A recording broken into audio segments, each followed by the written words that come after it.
Before we get into the video, I just want to warn you, this is going to be a long video and it is in two parts. The first part is something that I think is really important for everyone to hear, because we had a major crisis at our campsite with Gary 2 weeks ago today actually, which was serious.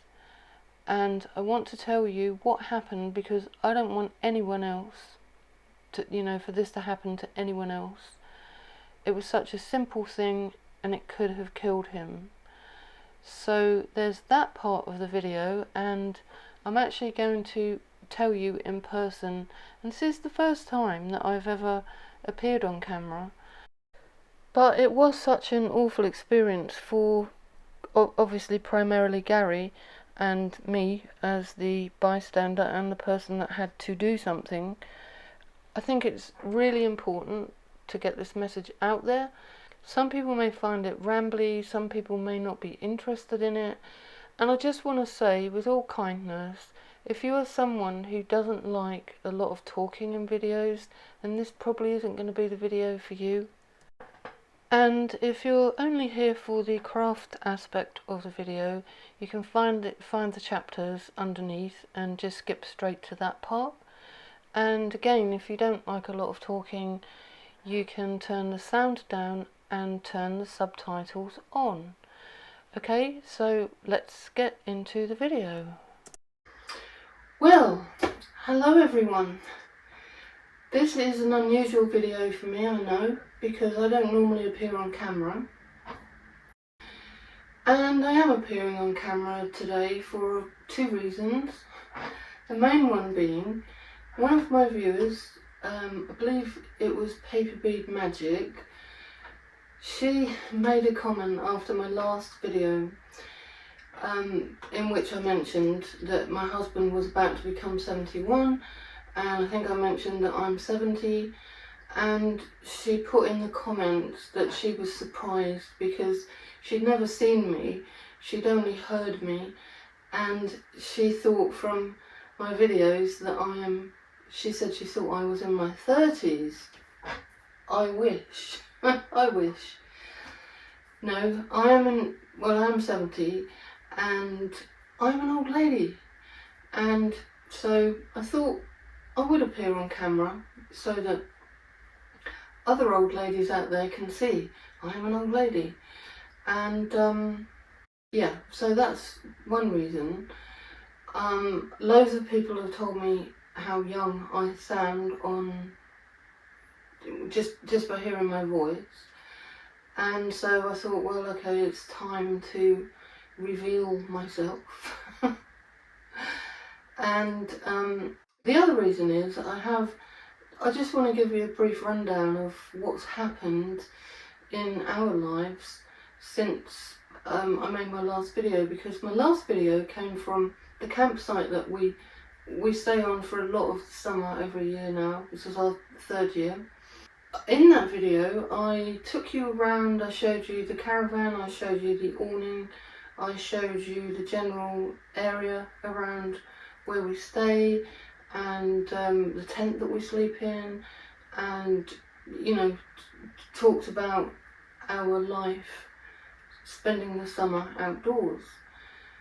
And that was all fine, but things have changed drastically since then. You may have heard, anyone watching this in the future, just to remind you, I'm recording this in July 2026 in the UK. So in the UK, towards the end of June and on into July, it's now, I think it's the 9th of July, we had a heat wave. We are having a heat wave in the UK right now.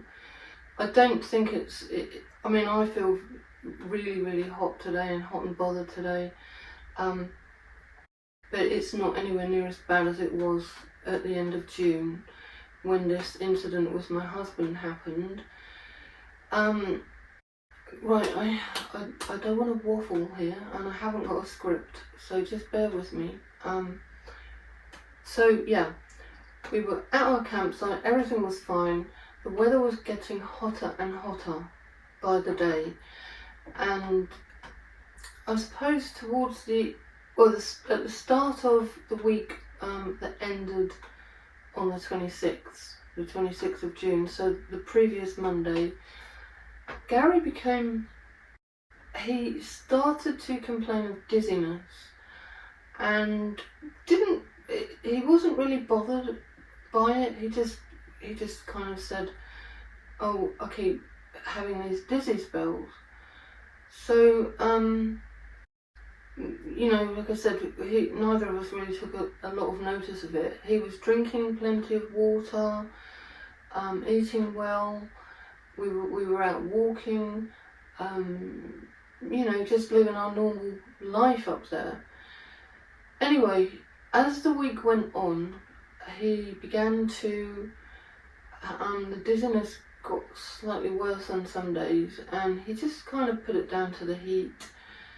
Well, I can't remember the exact days that we had the really, really intense heat, but we did have that intense heat for several days. It went up into the 40s at some point, and it was quite unbearable, to be honest, because we're not used to those kind of temperatures in the UK. So as the week went on and he was complaining a bit more about the dizziness, he started to drink more water and rest more, and we went out a couple of times,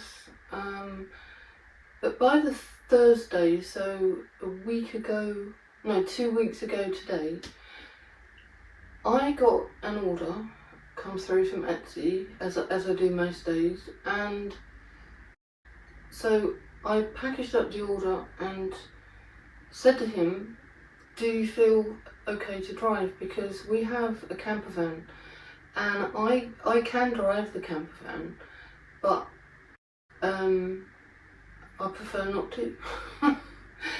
It's quite big and bulky, and I can drive it, as I said, but I've mostly only driven it on the campsite, and so yeah, I didn't feel confident to drive it myself to the village where I post my orders from. So I asked him, are you okay to drive? And he said, yeah, I'm fine. He said, I feel a bit sick, but yeah, I'm fine. So off we went, and when we got to the post office, he said to me, I'm not going to be able to get out of the van, I don't feel very well. He said, you go in, I'll wait here. So I went in.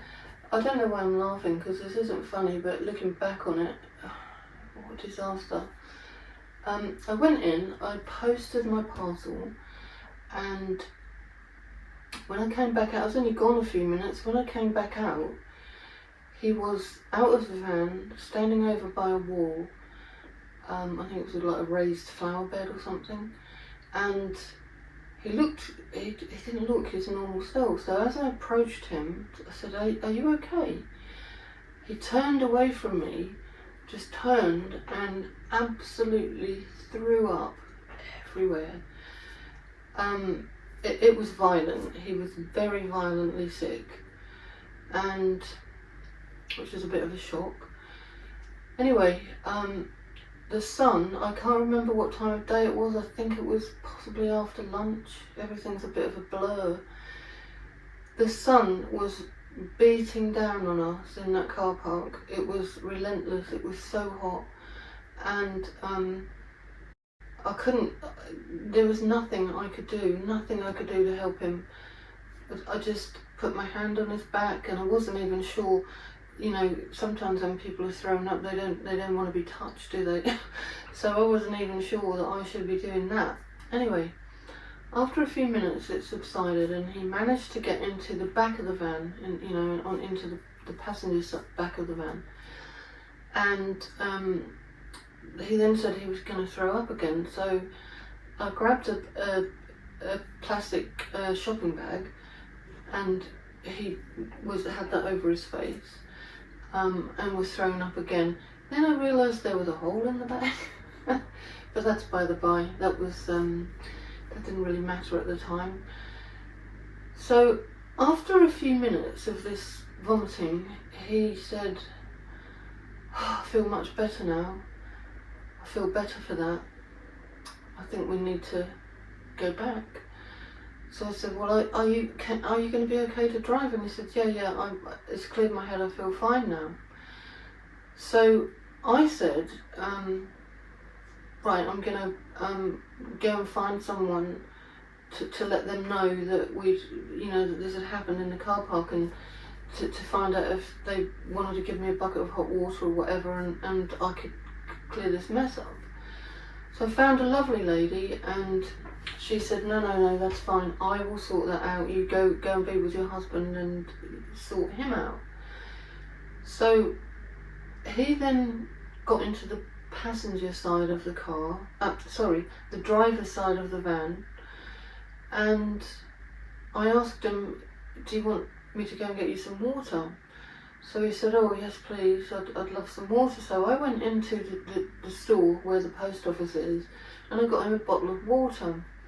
So I took it over to the van, gave it to him, and said, "I'm just going to nip round to the pharmacy and get some rehydration salts, the sachets that you can get with all the electrolytes in."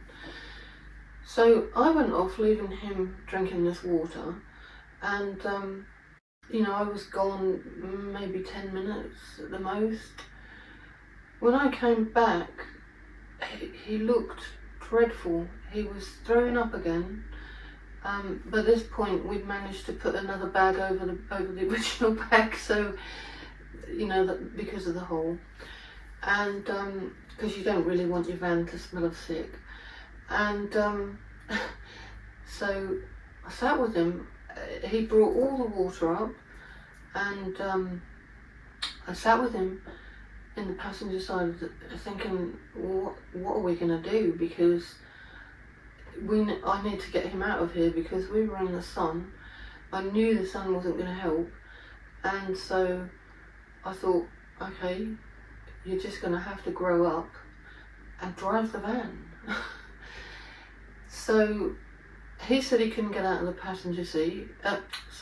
He said he couldn't get out of the driver's seat. He was too weak. He was dizzy. He'd got what he called vertigo.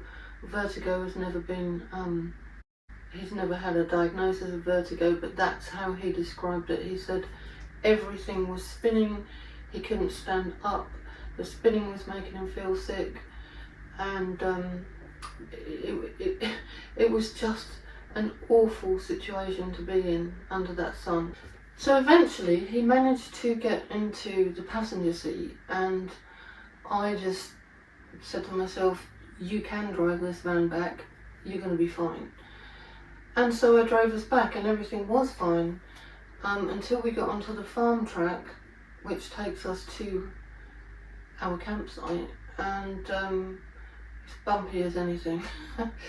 And poor Gary, I went so slowly to try and reduce the rocking of the van, and he was still throwing up, and by that point I don't think he had anything left inside him.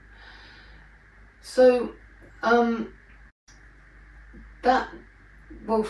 when we got back to the caravan, and as you will know if you watched my last video, we don't sleep in the caravan, we sleep in a tent, because we both like to be outdoors in the summer. So that night we slept in the caravan because he was feeling so ill, and really I think at that point, in hindsight, I should have insisted that we either go home, which I don't think he would have stood the journey, or I know he wouldn't have been able to stand the journey, or I should have taken him to try and find a doctor. It's difficult in the UK because you really can only go to the doctor that you're registered with, which of course was miles and miles away.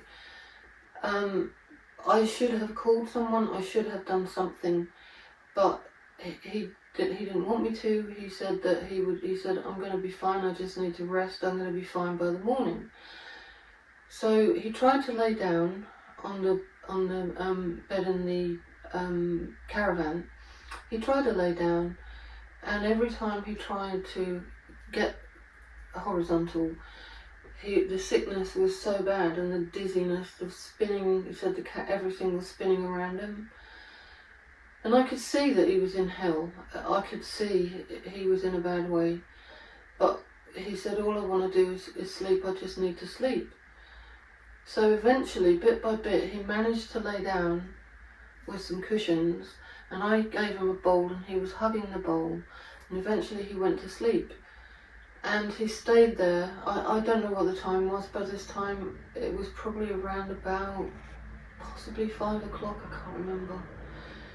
Anyway, he remained there for the rest of the night, and I slept. We hadn't actually made the bed up. It was still 2 sofas, so I slept on the other sofa. I went and got our sleeping bags from inside the tent, and we just really slept on top of the sleeping bags because it was so hot anyway. And that was that. And so we both slept sort of fitfully, really. I think I was worried about him, and it wasn't a very good night. Anyway, in the morning, he got up, and as soon as he stood up, everything began to spin again, and he said, oh no, it's still, whatever it is still there. There's more I could tell you, but I'll cut to the part where it got really serious. So I had begun to pack the van up the night before, because I just thought, this is serious, we have to get home. And I began to pack everything up, because we've got our whole lives are with us. I needed to get everything into the van, and normally Gary does all that, because the van needs to be packed in a certain way to make sure the weight's distributed properly and all that stuff. So he realised that the night before, he realised that I was packing up and asked me what I was doing, and I said, well, I'm packing up, we need to go home, you need to get some help. He said, no, I'm going to be fine in the morning, I don't want to go home, let's wait and see. So unfortunately, I went against my instinct and I stopped packing up. I put stuff back, where it was. Anyway, by morning, when I realised he wasn't going to get over this on his own, I have to say, neither of us see doctors. We don't ever go to the doctor. I think the last time he was there was about 2017, and I don't remember the last time I ever saw a doctor. It's a lot longer than that. So bearing that in mind, it was quite tough to make the decision to go and see a doctor. And I said to him, we cannot mess around with this. We have to get home. You've got to see someone. And he agreed with me. So the sun was really starting to get hot. It was still quite early morning. I'm not sure what time, because as I said, everything was just a blur from that day. And he was already starting to get very hot. We both were. And it was one of those days where your entire body is just wet. There's perspiration, it's just flowing like, we don't normally have temperatures here that make you perspire like that. So we were both already very, very hot. And so at some point when I was busy trying to pack everything up, because I knew that we had to get home, I knew it was urgent, and at some point he ended up outside in an area of shade, just sitting in a chair with a cold flannel on his head, which he kept taking from his head, putting on the back of his neck, and then back to his head again. I got him a bowl of cold water to put his feet in to try and help him cool down. And so I was kind of bustling around, trying to help him, trying to get enough stuff packed up that was, that we could just jump in the van and go. And I was really worried because, driving the van a short distance from where we were back to camp the day before was one thing, but to do a 2-hour trip. I know 2-hour trip probably doesn't sound like much to any American viewers, but 2 hours on the English roads, it's not the same as driving in America. So anyway, I could see that things were going downhill, and I did start to panic and think, why on earth didn't I insist yesterday that we go home, that we pack up and just go and get help. Anyway, there was no point in worrying about that because we hadn't done that, and that's the situation that it left us in. And the worry was about being in the middle of nowhere. I knew it would take time to get an ambulance there if we needed one, and it was becoming more and more apparent by the second that he probably did need an ambulance. So eventually I just said, that's it, I'm going to call for an emergency ambulance, and I did. So I called. It's 999 in the UK, and so I called, and it was difficult because as I was on the phone to the the emergency operator, Gary was getting to crisis point. And let this be a warning to anyone that is watching this. You need to know what happened to him, because this could happen to anyone, and we weren't aware of the danger until this happened. So please take note. He began to. I'd gone over to. I think I'd ended. The call was ended, and the emergency operator assured me that an ambulance was on the way. I left him to go a few yards to wring a flannel out under the cold standpipe that we've got near the caravan. And as I walked away from him, he called out. I don't know what he said, but I just heard him call out. So I ran back, and he said, everything's tingling, my mouth, my face, my arms, everything is tingling, and he looked as if he was going to pass out. So I grabbed my phone and dialed 999 again, because they'd said if he worsens, call us back. So I called back and said, I need someone here now, he's really in a bad way.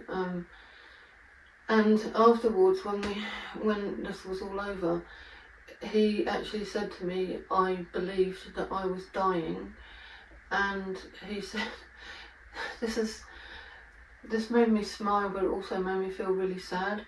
He said, I felt really guilty that I was going to leave you there. I mean, I wouldn't want anyone to have guilt be the last thing they ever feel on this earth. Anyway, that's by the by. So I thought that he was going to die as well, and I thought, we've really blown this. We've not managed this very well. We should have got help earlier in the week. But the thing is, when either of us doesn't feel very well, we never get help, because nothing is ever serious. We always recover, either with rest or food, nutrition. We never, I know it sounds crazy because of our age, but we just we didn't take things that seriously, and I realise now that he should have, and so anyway, at that point, while I was on the phone again to the emergency services, all of his muscles start to go into spasm. It began in his stomach. He said, my stomach and he was in pain. Then his hands went like claws because his muscles were all in spasm. His leg muscles went into spasm. It was awful to watch. I was in tears, begging him to stay with me, to keep talking to me, and all of a sudden a car pulled up, and it was a paramedic in a car, so he was like a first responder. So the call was cut to emergency services, and the paramedic was brilliant. He was absolutely brilliant. He calmed everything down. He was just brilliant. He did all Gary's vital signs and reassured him that he wasn't dying. He knew he'd got a serious problem, but he assured him he wasn't going to die. So that calmed everything down, which helped. And shortly after that, an ambulance turned up, which was air conditioned, of course, and he was put into the ambulance, and thankfully I was allowed in there as well, which was great because I was so hot. And so once he was in the ambulance, he started to come back a bit more to life. And there's so much more I could say here about that, you know, what happened from when the ambulance people came to when we actually left. But because my brain is the way my brain is, I tend to give too much detail when I'm telling a story. So I'll skip all over that, which is quite hard for me because of the way I am. But the most important thing about this story that I want people to know is they gave him an ECG in the ambulance, and the ECG showed an anomaly. He hadn't had a heart attack, but the ECG showed that something was not right. So what it actually was, we found out probably by, I'm not sure how long, because the day just all blended into one. What it was he'd got an abnormally low level of potassium in his blood, or his body, or wherever potassium sits. He got an abnormally low level, and it sent him into a cardiovascular electrolyte crisis, and this is what happened to him. We didn't know anything about this condition. He had in the past 9 years, he has had similar episodes of this, but they haven't been serious enough for him to feel that his life was threatened, or me to feel that he was in any danger. They were just, I think the first time it happened, he overheated in one December, inside a fireproof suit that he was working in, and he overheated inside the suit, and he ended up, he went into a state of confusion. The guys he was working with realised that he'd got a problem and called for an ambulance, and he was taken into hospital where they kept him in for a couple of days. On that occasion they diagnosed transient global amnesia.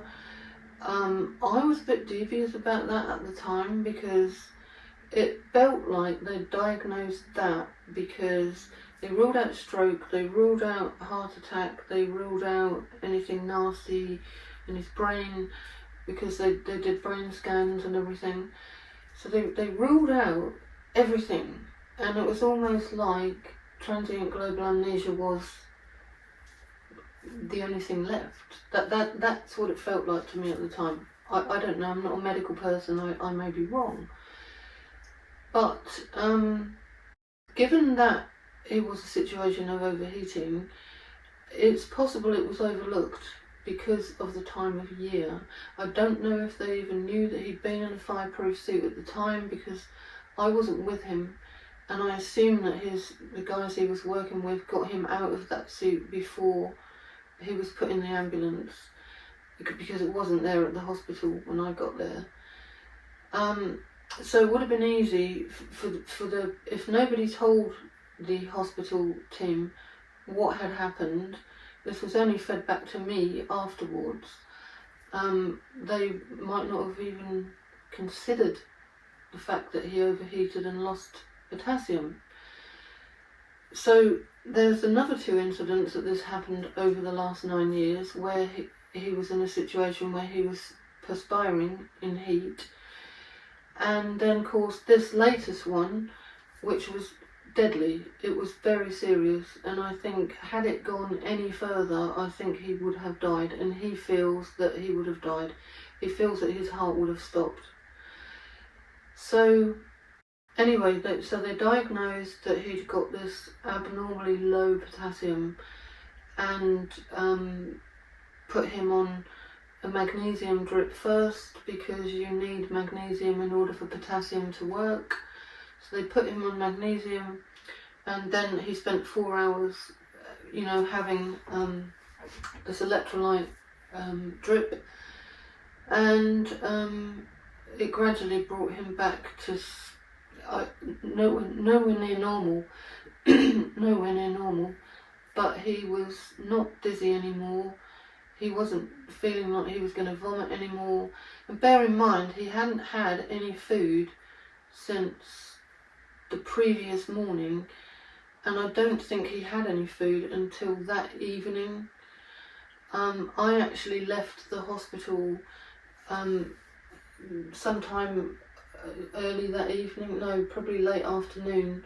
Both of Gary's sons came up to the hospital, and then the older one drove me and his brother back to our campsite to get the van, and then one of my stepsons drove me in the van home, and Gary's older son remained with him in the hospital, and they did discharge him that night after giving him another ECG and getting a normal reading, which is brilliant because that pointed to the fact that the abnormal ECG was down to the dangerously low electrolyte levels. So what I really want to say to you in this video is, when you're in a situation of intense heat and they say to you, you've got to drink plenty of water, that is not enough. It may be enough for some people, it may be enough for younger people, I don't know. But it seems as if Gary has got a low potassium level, a low baseline level, that when he gets hot, it pushes him into crisis. And so that is what we're looking at the moment.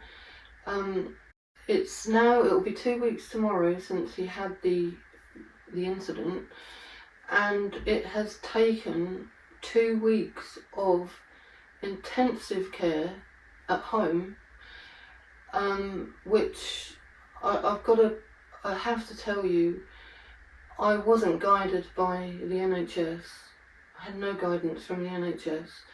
They tipped him out of hospital once they'd patched him up, sent him home, and with no guidance. And this was the weekend, so I'd got like 48 hours before I could contact a GP.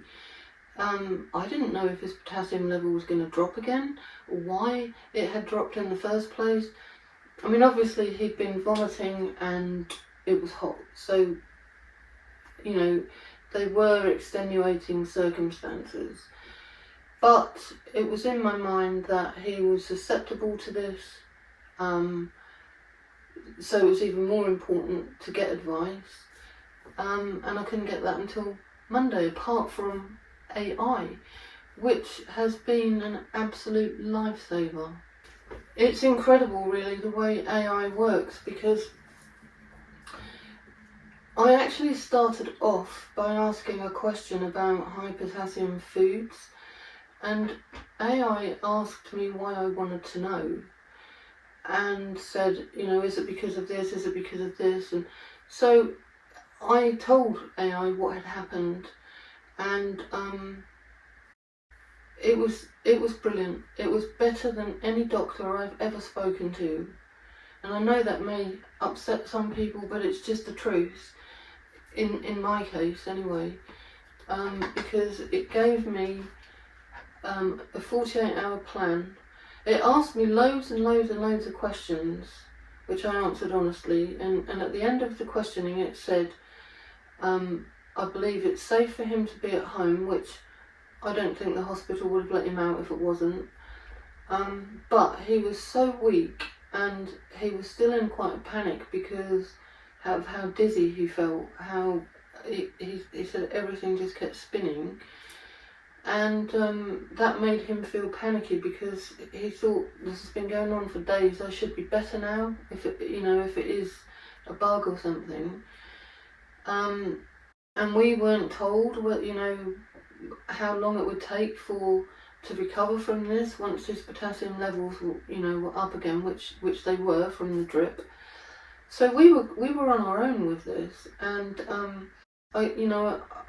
I'm not over dramatising when I say that AI got us through the weekend, because it's there, it's right there, and you tell it exactly what's happening, and it's obviously searches the best clinics across the entire world and comes up with answers instantly.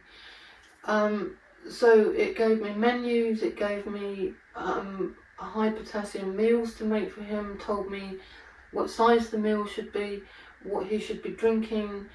I went out and got some stuff called liquid IV, which is a really good rehydration drink that's got amino acids in it as well, and no sugar. It's I think it's the amino acids that help push the potassium into the cells rather than sugar.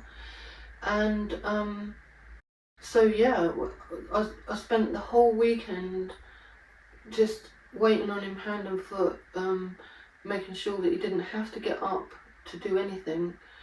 And gradually, bit by bit, he came back to himself. And Monday I got on the phone. I managed to get a GP appointment, which is a miracle in the UK right now. Managed to get a GP appointment, and she just did what they do, listened to what he'd got to say, made an appointment for him to have a follow-up ECG, which he had yesterday, and more blood tests. The ECG was fine, so that tells me that his potassium level is holding. We have yet to find out what the blood tests say about his potassium. The doctor did say that the very last blood test he had done, which was in 2017, did show at the lower end of the level of potassium. So what we have to do now is make sure that he eats lots of potassium rich food. I'm hoping that they will test his potassium levels regularly, but who knows, we may have to get that done privately, just for peace of mind. So that's about it really. That's a sad story from the last 2 weeks, and as you can see, I am back in my studio, and this is the most tidy part of the room, which is why I'm filming here. So yeah, as of yesterday, I think it was it yesterday or the day before, I can't remember, I think it was yesterday, was the first time that he's actually felt completely back to normal. It's the first time he's been able to drive. He couldn't drive before, and so I think the driving part was the bit that made me realise that he was okay now, because he couldn't turn his head. He said, I'm not safe to drive. He's completely back to normal. He looks back to normal, whereas he looked awful before. He's moving very well. His movements had gone very much like a tin soldier. While he was ill, his coordination was all off. But as I said, they have ruled out stroke or anything nasty. It was obviously just, what happened to him just took its toll on him. And he's moving perfectly fine now. He's back to normal, doing stuff around the house. He even went and cut the grass today. which he wouldn't, there's no way he'd have been able to do that before yesterday. So everything points to him being pushed into crisis by the heat wave, and him being affected so badly, so drastically, more drastically than other people that are also suffering the same heat. You don't see everyone out there, dropping like flies because it's hot. And I think the fact that he did, as the A&E doctor said, could be an indication that his potassium levels were low to begin with. So anyone out there that has got this far that's listening to me, don't ever ignore symptoms like that. I will never ignore symptoms like that again. I don't care if he says he doesn't want the doctor, or he doesn't, let's just hold on till morning. That's not ever happening again.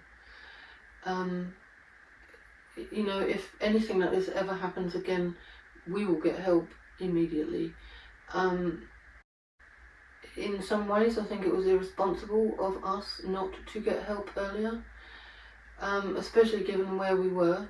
And we were very, very, very lucky, or he was lucky, that the ambulance, the paramedic arrived so quickly, and then followed quite quickly by the ambulance. So we have much to be thankful for, and we've learned a lot from this. We are not going to be, we're going to be going back pretty soon, and because we have house sitters that come in when we're away, and they're kind of itching to get back. So we all want to get back to where we were. So that's about all I have to say, I think. If you have any questions, let me know in the comments. I'll do my best to answer them. Obviously I can't answer anything from a medical point of view, because I can only tell you what our experience of this was. Only Gary knows what he went through, and only I know what I went through watching him go through this awful crisis. But yeah, don't ever ignore anything like this. And as somebody said to me, I can't remember who it was, somebody that's involved, a relative of mine that's involved in competition sports, she said the problem is, if your potassium is low and you drink lots of water, it can, I don't know why, but she said it can make the potassium level even lower. They're telling everyone, drink plenty of water, but I think it's more than that. You need to ensure that you've got electrolytes. If you're perspiring more than you would, or more than you ever have before, which is the situation that we've been in England in the past couple of weeks, we're not used to this, and we need to be prepared. I think everyone needs to keep sachets of electrolytes. One brand that we have in the UK is called Diorolite. Yeah, the one that seems to be the best is this liquid. It's called Liquid IV, and I would strongly suggest to anyone, especially older people, to keep, obviously check with your doctor first. You need to check with your doctor before you get anything. Check with your doctor to see if it's, or even the pharmacist. They're pretty good at giving advice. You need to make sure that you have something on standby in case anything like this happens. We won't be going anywhere now without a box of Liquid IV. So that's that. There is a tutorial with this video, believe it or not, and it's a follow-up on my last one, the abstract beads done from the 12 paintings and the free printable that I did. There's another one of my lovely viewers, I think it was Dorothy, did suggest to me that, because if you watch that video, I'll put a link so that you can see what I'm talking about. I ladder strung those beads, and I only had very thin, I think it's called shearing elastic. I only had this very thin elastic with me at the caravan, and so I ladder strung the beads on that, and it wasn't very successful. I have actually taken it all apart and restrung, and that's what this video is about. Because Dorothy suggested that I get some narrow flat elastic and thread the beads onto that, and that's what I did. So thank you, Dorothy, for that. And that's what the rest of this video is about. I'm showing you the struggle that I had to thread the beads onto the elastic, because the beads had a tiny hole, and I also squashed the beads flat because I do like flat beads, and so it was quite a struggle to get the elastic through, but I did it. And then I just add some weight to the bracelet. It didn't really need the clasps on there because it was elasticated, so I could have you could just put it on your wrist, stretch it and put it on. But I added a magnetic clasp on either end because I just think it looks nice. It makes the bracelet look more substantial. So that's what the rest of the video is about. So I'm going to leave you with that, and thank you so much for listening this far. I would welcome, your stories. If anyone's got a similar story, have you heard of this happening to anyone that you know? Has it happened to you? And what have you done about it? Yeah, just let's have a chat about what happened, and please tell me your experiences and your thoughts. And I'm sure people are going to say to me, why on earth didn't you do something sooner? And trust me, I am saying the same thing to myself and to Gary. Why didn't we do something sooner? And I think it is just because we're so used to being healthy, and if we ever get any kind of aches or pains, which is rare, we just ride it out, and everything always passes we don't ever need to get any help. So I think we were a bit complacent, thinking it will go, oh my god, it isn't going to go, we need help. I think that's what it was. So I can assure you, nobody can beat me up any more than I'm beating myself up right now. And I thank heavens that, we didn't get a tragic outcome to this. Anyway, thank you for listening, and please enjoy the rest of the video. I have got another video lined up for you after this one. I may publish it depends how quickly I get it finished.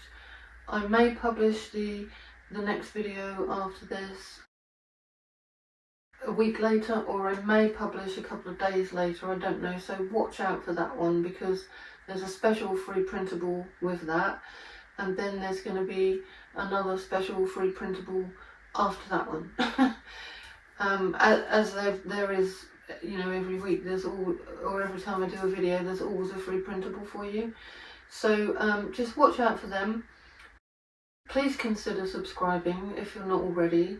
I don't normally ramble like this in my videos. This is unusual because I wanted to tell you what happened, because it might help someone else. Okay, so I will see you soon. So this is the printable that I gave away last time, and these are the beads that I made with that in the last video, which I'll put a link to up in the right hand corner of this video. And those of you that watched that video will know that I folded my strips in a specific way to get the beads to look like this. So if you don't know what I mean, I suggest you go back and watch that video, and then you will know how to make them. And you also see that I ladder strung the beads, and I only had this very thin shearing elastic with me at the time. It wasn't very successful, so yeah, I wouldn't recommend using that skinny elastic. But one of my lovely viewers, as I said earlier, Dorothy, she suggested that I use flat, I think she called it sewing elastic, I can't remember. Anyway, she said to me, why don't you try using the flat elastic? And when she said that, I suddenly remembered When we were kids in England and at school, and we used to have to wear long white socks up to the knee, and quite often our socks would get, you know, when they got a bit older, they'd get a bit slack at the top, the elastic would go a bit, and they were always falling down. And when Dorothy said that about the flat elastic, I suddenly had this memory pop up. We used to buy that elastic and stitch it up into garters that we used to put round our socks just under our knee, and fold the sock over the top to keep our socks up. So that was just an odd little memory that Dorothy's suggestion brought up. So thanks for that, Dorothy. And I did manage to get some of that flat elastic in a lovely little shop in Sheringham in North Norfolk. I can't remember the name of the shop, but it's a really lovely shop with a very, very friendly lady that runs it. And so there's the elastic that I got some black and some white, and I decided to use the white elastic to thread these beads. Now, it wasn't that easy to thread the beads because I used my 3mm paper bead tool, and you can see this elastic is wider than 3mm, and so yeah, it was a bit of a challenge to get this elastic into those tiny holes. You know, you can see there how small the holes are, and so yeah, this was a challenge, but I did it. I did manage to, by some miracle, I did manage to get this elastic through the beads, and you can see here how difficult it was. Look at that. But actually, in the next video that is going to be coming up quite quickly after this one, you won't have to wait very long. It's either going to be a week from now, or I might put it up on Wednesday, so you'll only have to wait half the week. In that video, I'm going to show you how I dealt with this issue with some new beads that I made, and I think you'll be quite excited about those beads, or some of you might be, some of you might not. You have to wait for the video to come out before you can decide. But yeah, in that video I'm going to show you how you can get the elastic through your beads much easier. Okay, so watch out for that video, and watch out for the free printable. I think some people are going to love it. So yeah, I did have a struggle. This was while we were still at the caravan, and I was sat at my little pull-out table in the caravan, and I was really just kind of playing around to see if I could get the elastic through and how I could get the elastic through. And I happen to have this really strange metal needle with me. I'm not really sure what it's for or why I've got it. It's been in my sewing box for a long time, and so it was quite obvious that threading it by this method wasn't going to work. The only thing that it was probably going to do is destroy the bead if I tried to pull it through there. So no, that didn't work. And so then I put it through this hole in the end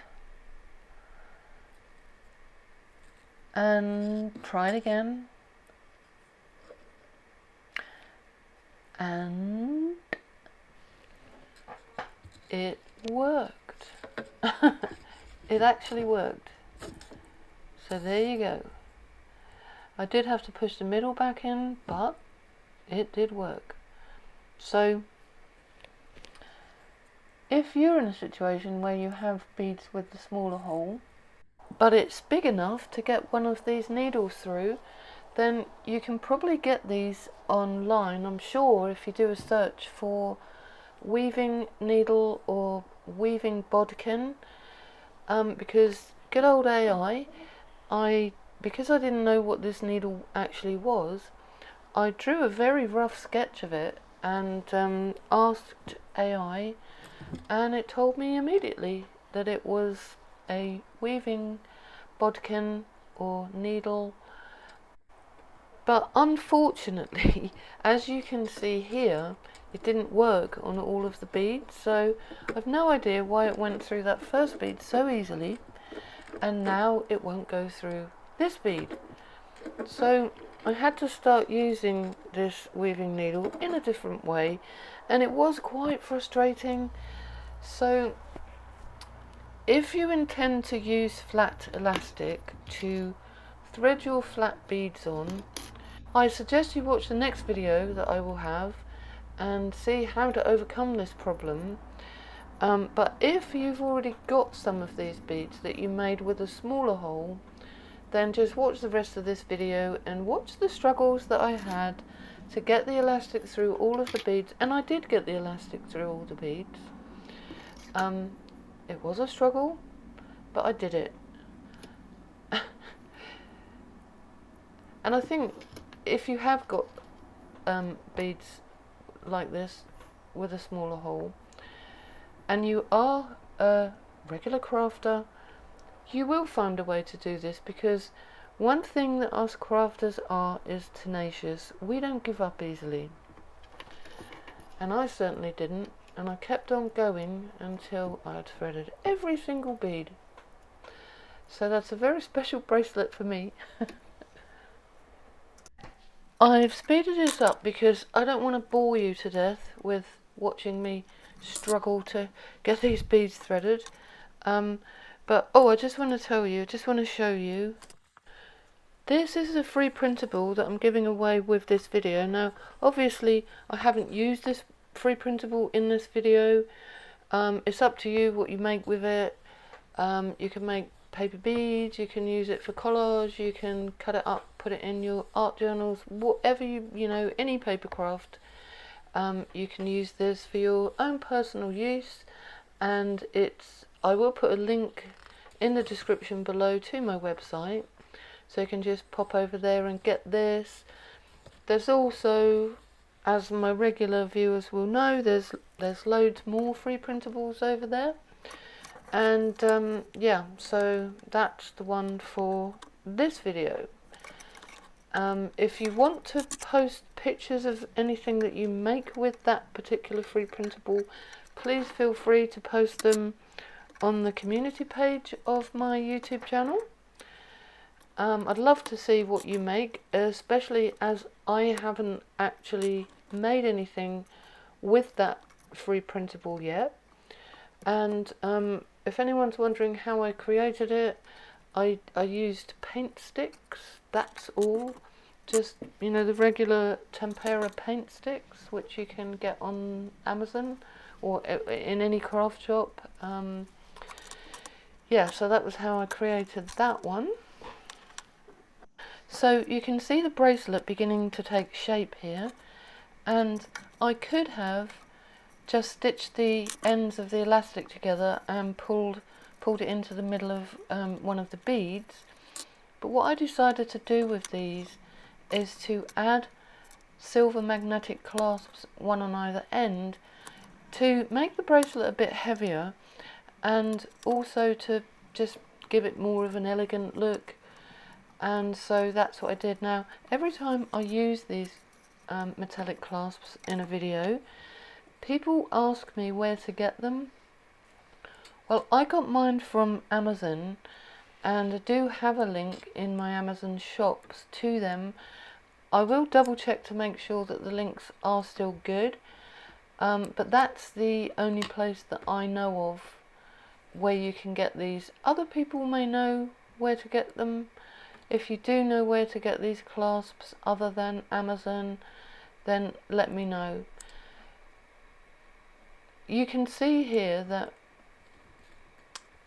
I actually ended up colouring the elastic with blue Sharpie marker, and the reason for that was because I probably should have used the black elastic instead of the white, because when you're not going to see much of the elastic, but if you do happen to stretch it or it moves, you do see a flash of white there. So I decided to colour the elastic with Sharpie marker, and actually it's not a bad idea because, see, I don't know if you can buy this flat elastic in different colours, because I've been in 2 sewing shops recently, one in Norfolk and one in Suffolk, and both shops only had white elastic or black elastic. That's not to say that you can't get other colours, maybe you can online, I haven't looked. But this is a brilliant way of, you know, colouring your elastic whatever colour you want. So yeah, that's just another idea for you. Well, I think that's about it for this video. I know this is quite a long one because of the long introduction to this, where I spoke about what happened to Gary 2 weeks ago. I'm sure those of you that didn't want to listen to that, I'm sure you had the foresight to skip forward to the tutorial. So I apologise to anybody that didn't want to hear all that. Let me know if just let me know if you're happy to hear me talk about other stuff, or if you'd prefer that I just get straight on with the tutorial. It's just that those of us that have YouTube channels and do these kind of tutorials, sometimes I think it is useful to let people know what is going on in the background of our lives, especially if it's something that could help other people, because I wish I'd known about this before it happened, because I think I certainly would have acted a lot faster. I wouldn't have taken any notice of what Gary said. I would have acted a lot faster had I known the danger that he was in. So there is that aspect of it. I think it is useful to let other people know. So look after yourselves and each other, and just generally be aware of how low electrolyte levels can actually affect you quite seriously, or very seriously. So always consult your doctor. Don't just randomly take electrolytes unless you know that you actually need them. But if you do start getting really serious symptoms like Gary did, don't wait to get help the way we did. Get checked out immediately, okay? Because heat stroke is very, very serious. I didn't realise how serious it was. And we're very, very lucky that there was a happy outcome to this. That's all for now. Thank you very much if you've watched this far. I really appreciate that. Watch out for the next video and the next free printable, and I will see you then. Take care everyone. Bye.